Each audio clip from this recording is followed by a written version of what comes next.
Vamos continuar agora o nosso estudo de Apocalipse, capítulo 17, a partir do versículo de número 12.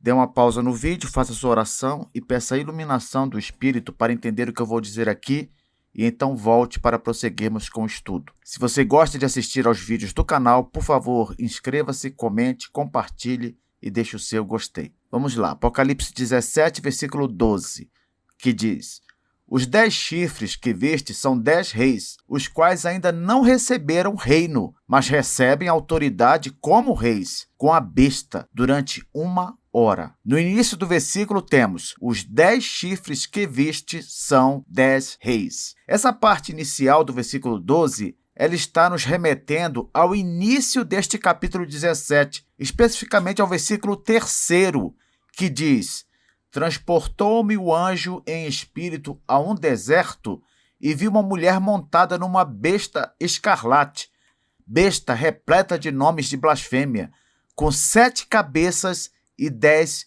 chifres. Bom, nós já estudamos que chifre aponta para a força de alguém, ou seu poder. Antigamente, para o hebreu, como ele sabia o que era um touro brabo, ele rapidamente associou a imagem de chifre, pensando no touro, como símbolo de força, de poder, entende?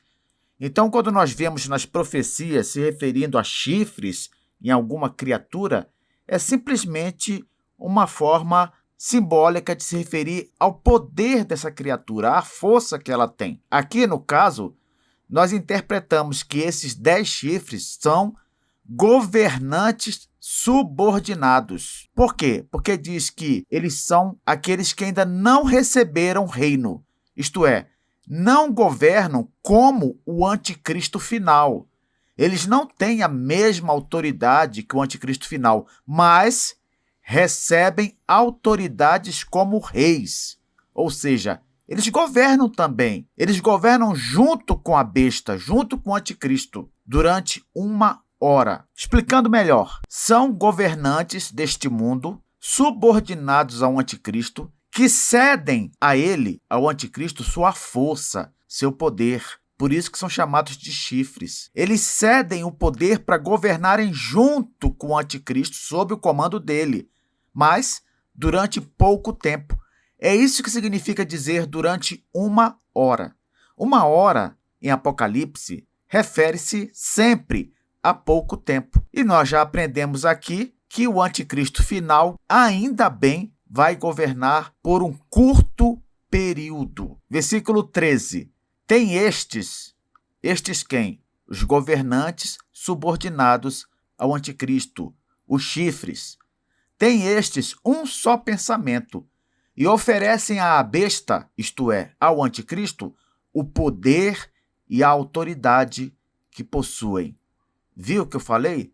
Nós temos a confirmação neste versículo 13. Aqui é confirmado que esses 10 chifres são governantes subordinados à besta, ao anticristo. Por que subordinados? Porque diz claramente que eles oferecem ao anticristo o poder que tem e a autoridade que possuem. Esses reis, meu irmão, minha irmã, podem ser países, nações, reinos mesmo. Depende de como será na época do anticristo final. Pode ser que a monarquia volte ainda a se estabelecer como a forma de governo mais comum no mundo. Não importa. O fato é o seguinte: são governos políticos do mundo inteiro que se juntam ao anticristo final. Continuando, versículo 14. Pelejarão eles contra o Cordeiro, e o Cordeiro os vencerá, pois é o Senhor dos senhores e o Rei dos reis. Vencerão também os chamados, eleitos e fiéis que se acham com ele. Aqui é bom que você não faça uma confusão. Aqui nós temos uma profecia, neste versículo 14, adiantando o final que essa turma toda vai ter na luta com Jesus Cristo quando Jesus Cristo voltar. E nós, os chamados, os eleitos, fiéis, obviamente seremos vitoriosos também nesse último confronto, mas não porque tenhamos poder em nós mesmos para vencer o inimigo. Não é por causa disso não, mas sim porque nos achamos com Cristo, entende? O ponto aqui é que se estivermos com Cristo do lado dele, nós também venceremos com ele. Pense nisso, você que ainda não se juntou ao Senhor Jesus. A batalha final será daqueles que estiverem ao lado dele, porque ele é o Senhor dos senhores e o Rei dos reis. É ele que vai vencer a batalha do fim dos tempos. Então podemos considerar que o versículo 14 é simplesmente um parêntese para colocar aqui uma profecia sobre o final dessa turma, desses governantes subordinados ao anticristo e do próprio anticristo final. Versículo 15. Falou-me ainda: as águas que viste, onde a meretriz está assentada, são povos, multidões, nações e línguas. Aqui é uma explicação que o apóstolo João recebe a respeito do significado da visão que ele está tendo. Mas nós, quem está acompanhando aqui o estudo comigo, já sabia esse significado, não é mesmo? As águas são uma alusão, uma referência ao mar agitado. E ambos apontam para a mesma coisa. Se você vir no Apocalipse falando em águas, ou se você vir na Bíblia, nas profecias, principalmente do Antigo Testamento, falando sobre mar agitado, esses dois elementos apontam para a mesma coisa. O quê? As nações não crentes contra Deus. Vamos confirmar? Isaías capítulo 17, versículo 12 e 13. Ai do bramido de muitos povos que bramam como o bramir dos mares, e do rugido das nações que rugem como o rugido de poderosas águas. As nações rugem como rugem as muitas águas, mas Deus as repreenderá e elas fugirão para longe. Aqui nós temos uma confirmação de que as águas, as muitas águas agitadas, ruidosas, elas todas simbolizam as nações rebeldes, não crentes, que se levantam contra Deus. Mas aqui no versículo diz: Deus as repreenderá e elas fugirão para longe. Isaías 57, versículos 20 e 21. Mas os ímpios são como o mar agitado, que não se pode aquietar, cujas águas lançam de si lama e lodo. Não há paz para os ímpios, diz o meu Deus. De novo, a confirmação de que o mar agitado também é um símbolo das nações não crentes que se levantam contra Deus. E a meretriz, que nós sabemos é a sedução do pecado, é dito aqui nesse versículo que ela está sentada sobre as nações não crentes. Porque se ela está sobre as águas, e as águas simbolizam as nações não crentes, então ela está sentada sobre as nações não crentes. Por que sentada? Porque ela subjuga as nações, ela domina essas nações. Versículo 16. Os 10 chifres que viste e a besta, esses odiarão a meretriz e a farão devastada e despojada, e lhe comerão as carnes e a consumirão no fogo. Atenção aqui, meu irmão, minha irmã.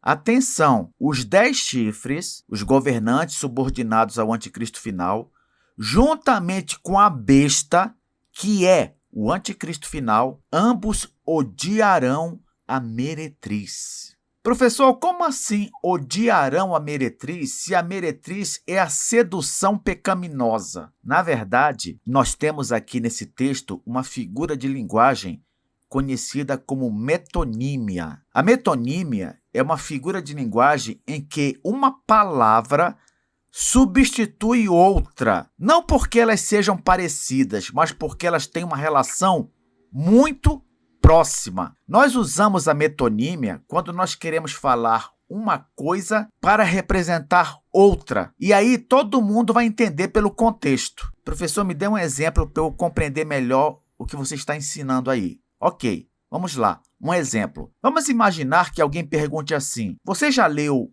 Machado de Assis? Aqui você não está perguntando se a pessoa leu o autor, literalmente, porque seria impossível ler o Machado de Assis como pessoa. Na verdade, você está perguntando se leu as obras dele, os livros dele, os contos, os romances. Você percebeu que aqui o autor apareceu no lugar da obra que ele escreveu?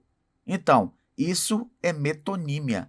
É quando você cita uma coisa para substituir a outra, mas as duas estão relacionadas. No caso, o autor é citado no lugar de sua obra. E por que pode fazer isso? Porque as duas coisas, autor e obra, estão muito relacionadas. Então não tem problema dizer, você leu Machado de Assis, quando você quer dizer, na verdade, você leu os livros de Machado de Assis? Ou então, quando você vê uma pessoa dizendo assim, vai lançar um disco e ela diz, fulano canta Roberto Carlos. É claro que ele não canta literalmente Roberto Carlos, ele canta as músicas do Roberto Carlos. O tempo todo, na literatura, você encontra a metonímia, em que se cita uma coisa, quando na verdade se quer citar outra, mas isso só funciona porque as duas coisas estão relacionadas. Pois bem, quando este versículo 16 aqui de Apocalipse 17 diz que os governantes subordinados ao anticristo final e o próprio anticristo final odiarão a meretriz, e nós sabemos que a meretriz é a sedução pecaminosa, na verdade, o que quer dizer aqui é o seguinte, eles vão odiar aqueles que são seduzidos pela meretriz. Não é realmente a meretriz. Não tem como o anticristo final e os governantes maus deste mundo se levantarem contra a sedução pecaminosa. Não tem como isso acontecer. O que eles vão fazer é se levantar contra aquelas pessoas que são seduzidas pela sedução pecaminosa. Entendeu? Então aqui nós temos metonímia por quê? Porque a sedutora é mencionada no lugar dos seduzidos. Em outras palavras, o que o versículo está declarando é que os governantes maus agirão contra os governados, contra os seduzidos. Por quê, professor? Porque provavelmente muitos vão perceber no final dos tempos que a intenção daqueles governantes maus é muito perversa, é muito maligna. Eles vão perceber que o que eles desejam, esses governantes, é destruir os cristãos, ainda que os cristãos não sejam culpados. Muitos não crentes vão perceber isso e vão se revoltar. Afinal de contas, não é todo não crente que está disposto a matar um crente. Vamos ser sinceros. Por mais que eles sejam inimigos do povo de Deus, não são todos os não crentes que topariam matar os crentes. E aí, quando eles perceberem que esta é a verdadeira intenção do anticristo e dos seus subordinados, eles vão se revoltar. E por que vão se revoltar? Vão ser destruídos. Isso mesmo, meu irmão, minha irmã. A máscara dos governantes maus vai cair. Os que não concordarem serão mortos. E os que concordarem se unirão ao anticristo e aos governantes subordinados a ele para destruir a igreja. Este versículo claramente nos ensina que haverá uma casa dividida no final dos tempos. E mais, diz que o ataque dos governantes aos que discordarem deles será feito de uma forma assustadora. Por quê? Porque diz no versículo, a farão devastada e despojada, isto é, destruída com seus bens tomados, violência e saque. Que coisa, hein?